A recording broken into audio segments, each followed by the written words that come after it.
You've received your multimedia assignment. You're ready to go.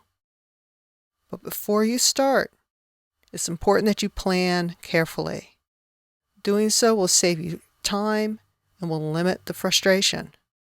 So in this lecture, we'll talk a bit about the planning technique of DDD-E: Decide, Design, Develop, and Evaluate. DDD-E is a component of backward design. Backward design causes you to shift your perspective. It really asks you to make the end your beginning. It's made up of 3 stages. The first being to identify your desired results. What do you want your learner to learn? What do you want them to understand? Stage 2 is to identify the acceptable evidence of learning. What is the proof of learning? And stage 3 is when you plan the learning experience and you start the development of the instruction. So backward design, it forces you to look at the big picture with the end goals in mind. So first, identify your objectives, but always keep the needs of your learner, your student, at the center of all of your decisions. One text that I can recommend that may be helpful is a book called Multimedia Projects in Education, written by Karen Ivers and Ann Barron. The book is actually centered around the DDE model, and it offers practical advice on how to effectively integrate multimedia projects into your classroom. DDD-E really is a non-linear design process, and in real-world settings, it's used by project managers, designers, graphic artists, software developers, and hopefully you. Let's take a closer look at the DDE model. The first module is Decide. When you're deciding, you're starting to outline your project goals, brainstorm your content, and you start to conduct your research. One tool you'll be using as part of your research is what I call the Get Set activity plan. The Get Set activity plan is actually based off the SET framework, which you should already be familiar with. The Get Set plan actually combines the concept of backward design with that SET framework. It stands for Goal, Task, Student, Environment, and Technology. The backward design component is actually putting the goal and the task first, the student at the center, and then the environment and the technology as the last 2 considerations. You can imagine the Get Set plan looking like this. Your student is at the center. Your goal is at 12 o'clock. That's where you're going to start. What's the point of the activity? How will your student demonstrate the knowledge? Then you go on to identify the task. From there, you can identify the environment. Is an inclusion class or separate? And what technology will be used? But notice that everything keeps going back to the student, and you can go back and forth between technology and goal and environment and task. And you will be switching back and forth and reevaluating all of these components as you flesh out your overall plan. The next part of Decide is the brainstorming. This is the power of your planning. This is where you start to play with your ideas at the early stages, and you start to narrow down what you want to do, so you aren't throwing out large chunks of your work later on. The other part of Decide is to conduct your research. Now, we talked about the Get Set plan, but there are other tools at your disposal. Now, think about this for a second. What about the curriculum standards, the IEP, various journal articles and research articles? You also want to be able to research your subject matter. Do you understand the subject matter on which your activity is based? Decide what information you want to include. You begin to collect your media that you want to use to represent the information within your activity. Nothing is written in stone, and things are going to change as you work through this decide phase. Just remember that this is your opportunity to lay the strongest foundation for your activity.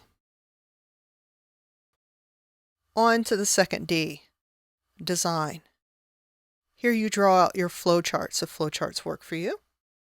You start to specify your screen design, and you start to create your storyboards. You have an idea of what your activity will be, so now it's time to flesh it out.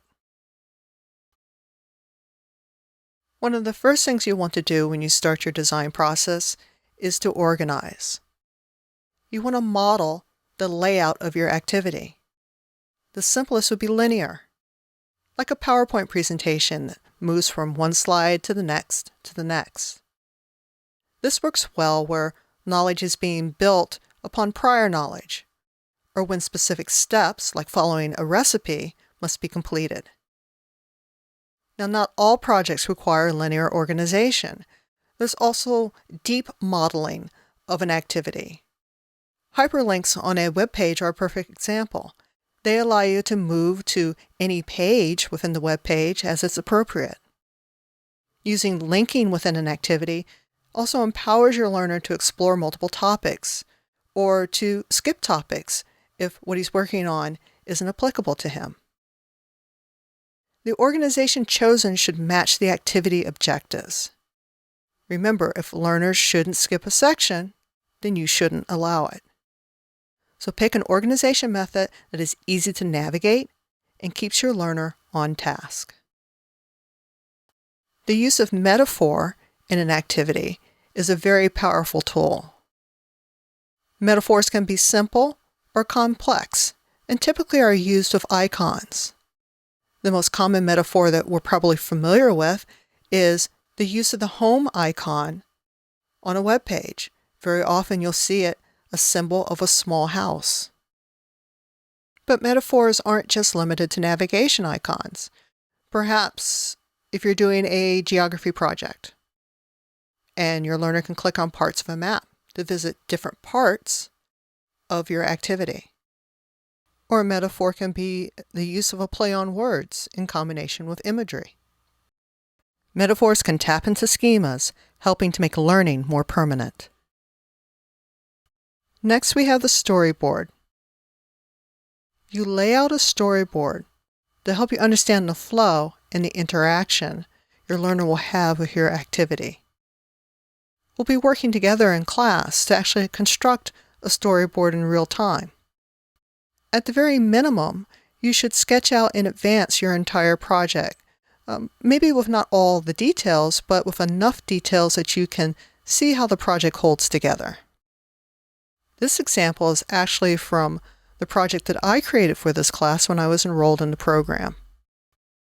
As you can see, this is a simple representation of the page layout and the design concept.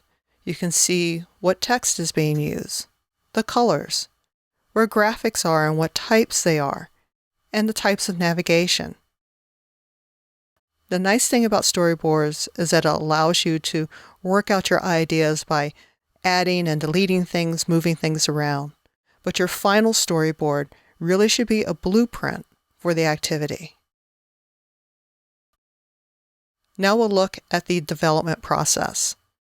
This is where you start to collect and refine your media components, your audio, your visuals, your animation, and you start to work within your authoring program. So you've already laid your foundation, now it's time to build. Here are some things to keep in mind as you're working through the development process. One is that when you're working with your graphics and you're pulling them off of the internet, be sure to scan those files and make sure that there's no malicious code hidden within the images. As you're considering animations, you don't have to be the next Walt Disney. In fact, the same design considerations for animations apply to transitions, so transitions count towards your animations. If you're recording your own audio, make sure that you document the recording settings. This way, if you have to stop or start or continue on another day, the levels will be the same and your recordings will sound consistent. When working with video, try not to use long features in your activity. You want to edit them down so that they're in short, digestible chunks. You'll be compiling all of your elements and ideas using authoring programs like PowerPoint or Keynote, and even iBook Author. Now to the last component of DDD-E, evaluate. You'll notice that throughout all of these slides that evaluate was always visible. That's because you should be evaluating your activity from the moment you start to the very, very end. The first thing I think of when I'm evaluating an activity is testing. Always debug and test your activity and your media. If you can test it directly with your learner, that's perfect. Then you're able to pinpoint if your activity generates any undesirable behaviors. Does your learner get lost? Is he distracted or bored? Always record your findings so you can go back and do the fix. Be very mindful of your time management. Is your activity too long, or are you trying to do too much in too short a time? Where can it be scaled back? If you need to, regroup whenever necessary. And throughout the entire process, reflect. Save that time for you to comprehend and digest the journey of the creative process. Note your challenges, your solutions, and your own personal learning.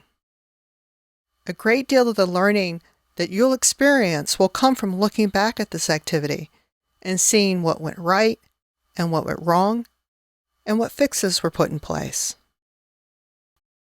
So to recap, DDD-E, that concept of backward design, it forces you to look at the big picture with that end goal in mind. While you're always keeping that student, the learner, in the center of all of your decisions, you're going to identify the desired results, determine the acceptable evidence of learning, and then start to plan the learning experience and develop the instruction.